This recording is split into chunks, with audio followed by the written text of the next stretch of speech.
your energy, and it is Witchy Wednesday. And so today I just wanted to do something a little bit different for you guys. I've pulled some cards. We're going to ask one question. So I want you guys to think of a burning question that you've been wanting to know, really what is going to be the outcome of this eclipse season for you. It's going to be over the next 6 months where we really are going to be seeing a ton of stuff coming up from our past.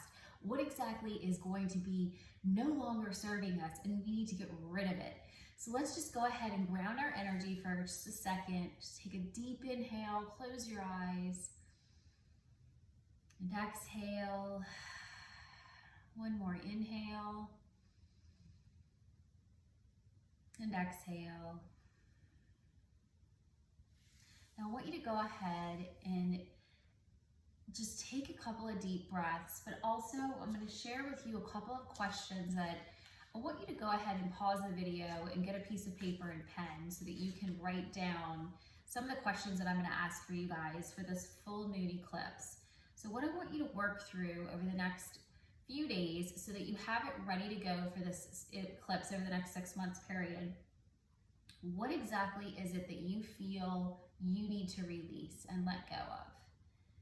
What patterns are you continually seeing over and over and over again in your life, and you are ready to release it and let go? Who has been on your mind recently? Who have you been thinking about? And then also, how does that make you feel when you're thinking about this particular person? When you are frustrated, what are you frustrated with?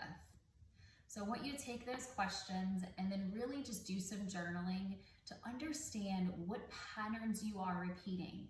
And, after talking to a lot of my clients, a lot of us are working through just different things that we need to let go, as far as just different, for me personally, it's the feeling of just not being good enough and not being chosen, in different love relationships. And so that's something that I shared with some of my friends earlier. And I think a lot of us have things that we feel we're not good enough for. And so it's things that we need to work through and really let go so that we can stand in our truth and just be the best version of who we are, which is ourselves, and just appreciating and accepting the good, the bad, and the ugly for who we are. And that's okay. And just not judging ourselves for even taking too long. Maybe if you feel like, oh, I should be over this, really try to forgive yourself and have grace and just understanding, why it takes time for these things to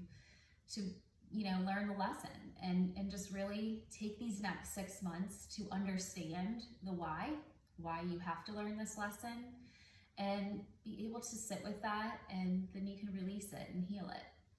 So I want to go ahead and share with you guys, I pulled some cards earlier, and it's Goddess of Compassion. Self-criticism is diminishing your sense of self-worth. And this, to me, it's kind of a running joke between one of my friends and I, and, I always tell her she needs to have more compassion, and it's a mirror for me to have more compassion for myself. So I don't know if anybody can relate to that card. And then also, free yourself. It is time to take back control of your life. So that's just really me stepping into my true, authentic self. Patience, please. What you're asking for is coming about. Have patience, as there are unseen factors that need to occur first. So I don't know about y'all, but I feel like I've had a lot of energy around, I want what I want and I want it now.